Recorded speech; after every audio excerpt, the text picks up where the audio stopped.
Bonjour les enfants, vous vous souvenez d'Amy? Elle a déjà appris 2 leçons très importantes. La première, que Dieu répond toujours, même s'il dit non, c'est une vraie réponse. La deuxième, Dieu aime aussi les petits-enfants. Nous allons voir aujourd'hui la 3e leçon qu'Amy a apprise quand elle était encore jeune. Un jour, lorsqu'elle était jeune, Amy Carmichael revenait de l'église de Belfast avec sa famille, par un temps humide et venté. En voyant une vieille femme en haillons qui avançait péniblement sous un lourd paquet, ils furent tous interloqués. Transporter un lourd paquet le dimanche et ne pas aller à l'église? Amy ne pouvait croire qu'il existait des gens qui préféraient travailler plutôt que d'aller à l'église. Elle pensait que c'était très mal. Soudain, Amy revint sur ses pas et courut après la vieille femme. Elle la prit par son bras, saisit le paquet et l'aida tout le long du chemin. Toutes les autres personnes, bien habillées pour aller à l'église et qui connaissaient Amy, la regardaient avec de grands yeux en la montrant du doigt et en riant quelque peu en passant près d'elle. Le visage d'Amy devint rouge et brûlant. Elle était gênée. La pluie tombait sur elle en petites gouttes et elle se sentait misérable. Elle voulait aider, mais on se moquait d'elle. Les autres ne comprenaient pas. Un verset biblique qu'Amy avait mémorisé lui traversa l'esprit comme un éclair. Le feu éprouvera ce qu'est l'œuvre de chacun. Elle pensait, je veux faire quelque chose pour le Seigneur Jésus qui durera toute l'éternité, peu importe qu'on me comprenne ou non. C'est là qu'Amy apprit sa 3e leçon. Seules les choses éternelles sont importantes, les choses qui dureront éternellement. Ce que les autres disent ou pensent n'est pas important si vous savez que vous faites ce que Dieu veut. Avez-vous remarqué que notre image est sur un cercle? Pouvez-vous deviner pourquoi? Un cercle n'a, en réalité, ni commencement ni fin. Nous nous servons parfois d'un cercle pour nous souvenir de Dieu, car il a toujours été et sera toujours. Amy voulait aussi faire pour Dieu des choses qui, elles aussi, dureraient toujours. Ainsi, ces cercles nous rappelleront les choses qui sont éternelles. Amy continuait à aider les gens. Elle portait des gamelles de soupe aux plus pauvres, elle s'asseyait près du lit des malades. Elle savait que le Seigneur Jésus remarquait ses gestes secourables. Elle savait qu'ils étaient voulus de Dieu. Bien que les gens la désapprouvaient souvent ou pensaient qu'elle perdait son temps, elle continuait à aider parce qu'elle aimait le Seigneur Jésus et voulait lui être agréable.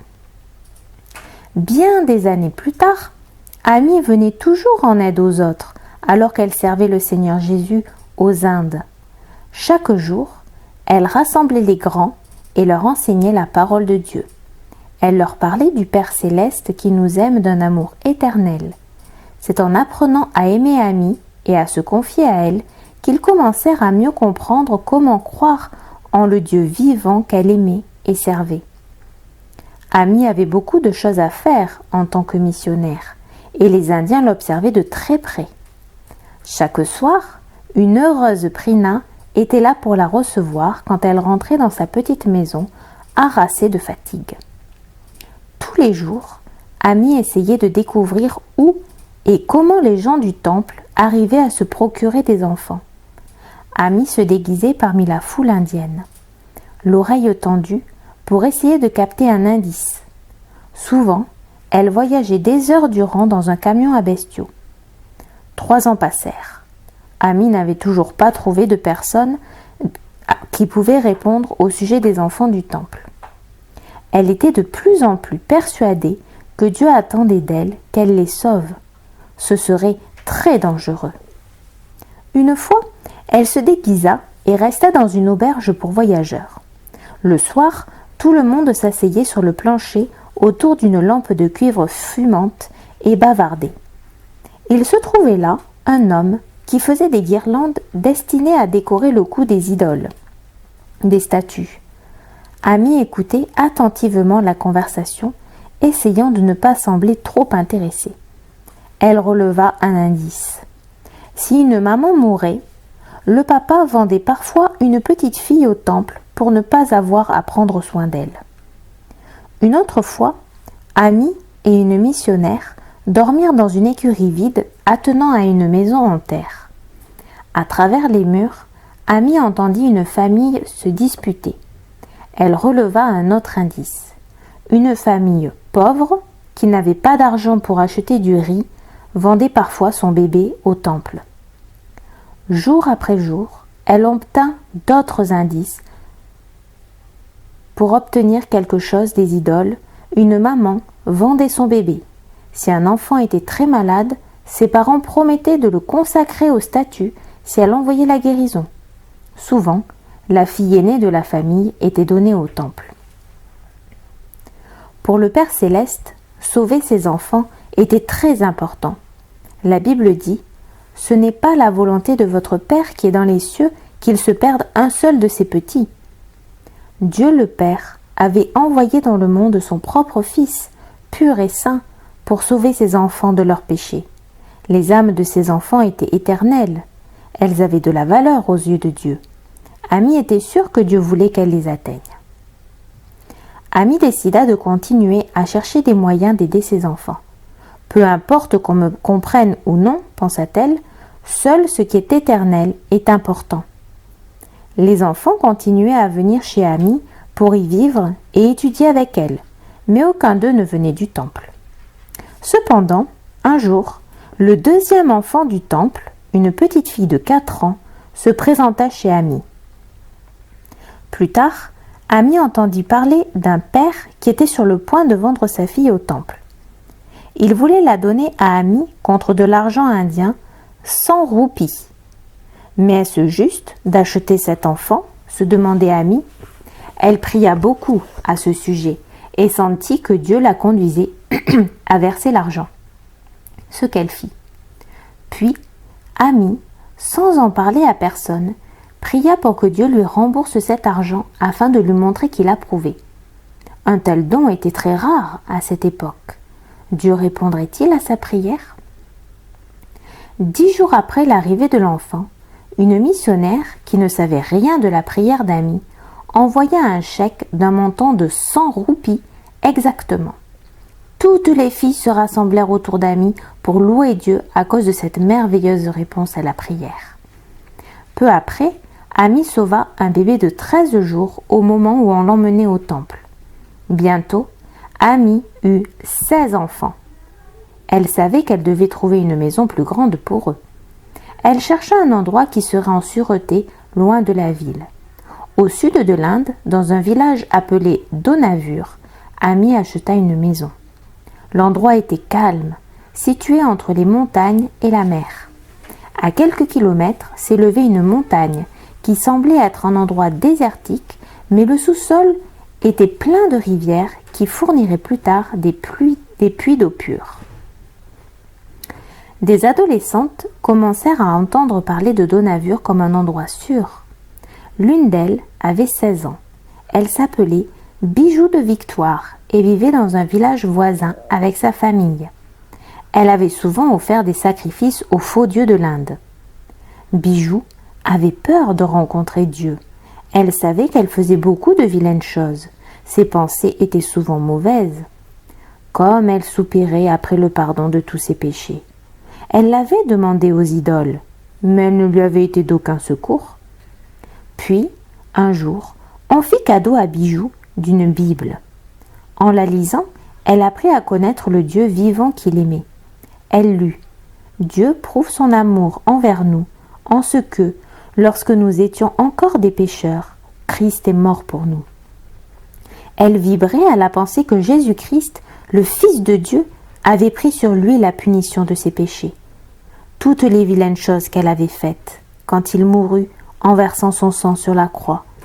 Elle lut que le Seigneur Jésus était ressuscité des morts et que, plus tard, il avait parlé à ceux qui croyaient en lui. Ils avaient non seulement parlé avec lui, mais ils avaient aussi mangé avec lui. Et un jour, ils le virent s'élever dans les nuages au moment où il retournait vers son Père au ciel. Bijou avait conscience qu'elle avait besoin d'un sauveur, car elle savait qu'elle était une pécheresse. Elle crut en la parole de Dieu et demanda au Seigneur Jésus de venir dans son cœur, recevant ainsi le don de Dieu, la vie éternelle.